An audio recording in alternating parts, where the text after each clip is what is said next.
This is യാ ഫാത്തിമ മീറ. അപ്പം ഞാൻ രാവിലെ ഇന്ന് സാറ്റർഡേ ഒരു ഔട്ടിംഗ് ഉണ്ട് കേട്ടോ. അപ്പം ഞാൻ രാവിലെ തന്നെ എഴുന്നേച്ചു. ഉമ്മയും വപ്പി വരുന്നുണ്ടായിരുന്നില്ല. അപ്പോൾ അവർക്കുള്ള ലഞ്ചൊക്കെ പ്രിപ്പയർ ചെയ്ത് വെച്ചിട്ടാണ് വന്നത്. രാവിലെ തന്നെ നല്ല മുളകിട്ട് വെച്ച ചാളക്കറി, പച്ചക്ക വിഴുക്ക് വരട്ടി, മോര് കറി, പിന്നെ കക്ക ഉണ്ടായിരുന്നു. കക്ക തോരനും കൂടി വെക്കാനുണ്ടായിരുന്നു കേട്ടോ. പിന്നെ ഞാൻ ബ്രേക്ക്ഫാസ്റ്റ് ആയിട്ട് എടുത്തത് മാഗിയാണ്. വേറെ ഒന്നും പ്രിഫർ ചെയ്തില്ല. അപ്പം നമ്മൾ കൊല്ലം റെയിൽവേ സ്റ്റേഷനിൽ നിന്നാണ് ഒക്കെ പോണത്. വേറെ എവിടേക്കില്ല, കൊച്ചിക്കാണ് പോകാൻ പോണത്. നമ്മൾ എറണാകുളം സൗത്ത് എറണാകുളം റെയിൽവേ സ്റ്റേഷനിലോട്ടാണ് ഇവിടുന്ന് പോകാൻ പോകുന്നത്. നമ്മൾ സ്ലീപ്പറാണ് ബുക്ക് ചെയ്തത്. അധികം തിരക്കൊന്നും ഉണ്ടായിരുന്നില്ല.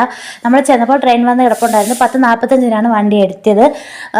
സ്ലീപ്പർ ബുക്ക് ചെയ്തുകൊണ്ട് തന്നെ തിരക്കുണ്ടായിരുന്നില്ല. നമ്മളെ ലോബിയിൽ നമ്മൾ മാത്രമേ ഉണ്ടായിരുന്നുള്ളൂ. നല്ല രസമായിരുന്നു കേട്ടോ. സുഖമായിട്ട് കാഴ്ചകളൊക്കെ കണ്ട് ഭയങ്കര സുഖമായിട്ട് പോയിട്ട് വന്നു. എനിക്ക് അല്ലെങ്കിലും ട്രെയിൻ യാത്ര ഭയങ്കര ഇഷ്ടമാണ്. അല്ലെങ്കിൽ നമ്മൾ ഒന്നെങ്കിൽ ബസ്സിൽ അല്ലെങ്കിൽ കാറിലേ പോകാറുള്ളൂ. കാറിലും ബസ്സിലൊക്കെ പോകുമ്പോൾ നല്ല ടയേർഡാവും. ട്രെയിനിൽ അപ്പം നമ്മൾ അങ്ങനെ ടയേർഡ് ആവാറില്ല.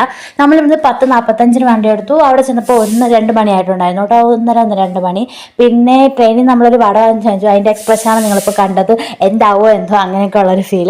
വീട്ടിൽ നിന്ന് പറഞ്ഞാണ് വിട്ടത് ട്രെയിനിൽ നിന്നൊന്നും വാങ്ങിച്ച് കഴിക്കരുതെന്ന് കേട്ടോ. പിന്നെ ഒരു പെപ്സിയും കഴിച്ചിട്ടുണ്ടായിരുന്നു. പിന്നെ പോകുന്ന വഴി നമ്മൾ മൺട്രോത്തുരത്ത് എത്തിയപ്പോൾ നല്ല ഭംഗിയുണ്ടായിരുന്നു കാണാൻ വേണ്ടിയിട്ട്. അവിടുത്തെ കാഴ്ചകളും നല്ല തെളിഞ്ഞ വെള്ളമൊക്കെ ആയിട്ട്. പിന്നെ നമ്മൾ എറണാകുളത്ത് എത്തിയിട്ടുണ്ടായിരുന്നു. 2 മണിയാവാറായപ്പോഴാണ് എത്തിയത്. അവിടെ ഒരു മോമോസ് കട കണ്ടു. അവിടെ കയറാമെന്ന് പറഞ്ഞപ്പോൾ ഇക്കപ്പന്നെ വേണ്ട, നമുക്ക് ഇവിടുത്തെ കുഴിമന്തി ഒന്ന് ട്രൈ ചെയ്ത് നോക്കാം. ഞങ്ങൾ ഇതുവരെ എറണാകുളത്തെ കുഴിമന്തി ട്രൈ ചെയ്തിട്ടുണ്ടായിരുന്നില്ല. കൊണ്ടുവന്ന് വെച്ചപ്പോൾ എനിക്ക് എന്തോ ഒരു ഫീൽ പോലെ തോന്നി. കാരണം നമ്മുടെ കുഴിമന്തി നിന്ന് ടോട്ടലി ഡിഫറെൻ്റ് ആയിരുന്നു. ഒരു ബിരിയാണിയുടെ ഒരു കാണുന്ന ഒരു ഫീലായിരുന്നു. പക്ഷെ കഴിച്ചു തുടങ്ങിയപ്പോൾ നമ്മളെക്കാൾ സൂപ്പറായിട്ടുള്ള കുഴിമന്തിയാണ് കേട്ടോ. എനിക്ക് ഇഷ്ടപ്പെട്ടു. പിന്നെ പച്ചമുളകൊക്കെ മുഴുവൻ ഇങ്ങനെ കൊണ്ടുവച്ചിട്ടുണ്ടായിരുന്നു. അത് ഞാൻ ടെസ്റ്റ് ചെയ്തൊക്കെ അടിച്ചു നോക്കിയിട്ടുണ്ടായിരുന്നു. നല്ല മയോണൈസ്, നമ്മൾ അൽഫാം മന്തിയാണ് ഓർഡർ ചെയ്തത്. ചിക്കനൊക്കെ നല്ല ജ്യൂസി ആയിരുന്നു കേട്ടോ. നല്ല ഫുഡായിരുന്നു. പിന്നെ ഇക്കടെ ഓഫീസ് വർക്കായിട്ടാണ് കൊച്ചിയിലോട്ട് പോയത്. അപ്പോൾ എന്നെ വിളിച്ചതല്ലാതെ ഞാൻ വലിഞ്ഞ് കയറി ചെന്നതാണ്. അപ്പോൾ നമ്മൾ ബാക്കിയുള്ള സമയം അവിടെ സ്പെൻഡ് ചെയ്തത് മറൈൻ ഡ്രൈവിലാണ്.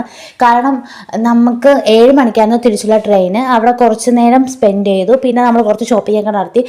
എൻ്റെ ചാർജ് ഡൈ ആയി വന്നപ്പോഴത്തേക്കും ഞാൻ പിന്നെ വീഡിയോസൊന്നും എനിക്ക് പറ്റിയില്ല. ആ ഷോപ്പ് ചെയ്യുന്ന വീഡിയോസൊന്നും എടുക്കാൻ പറ്റിയില്ല.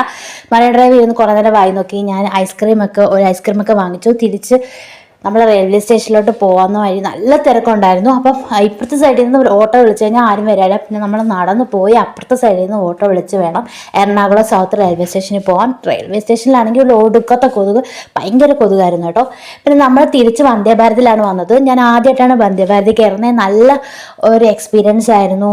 ഫ്ലൈറ്റിലിരിക്കുന്ന ഒരു ഇതായിരുന്നു കേട്ടോ. നല്ല രസമായിരുന്നു. പിന്നെ അവിടെ തന്നെ ഫുഡ് ഉണ്ടായിരുന്നു. ഞങ്ങൾ ഫുഡൊന്നും ഓർഡർ ചെയ്തില്ല. ജസ്റ്റ് ഒരു കോഫി മാത്രം ഉണ്ടായിരുന്നു. കോഫിയുടെ ഒരു കുക്കീസ് ഉണ്ടായിരുന്നു. കുക്കീസ് നല്ല ടേസ്റ്റ് ആയിരുന്നു കേട്ടോ. കയറിയത് മാത്രം ഓർമ്മയുണ്ട്. പെട്ടെന്ന് തന്നെ കൊല്ലം എത്തി.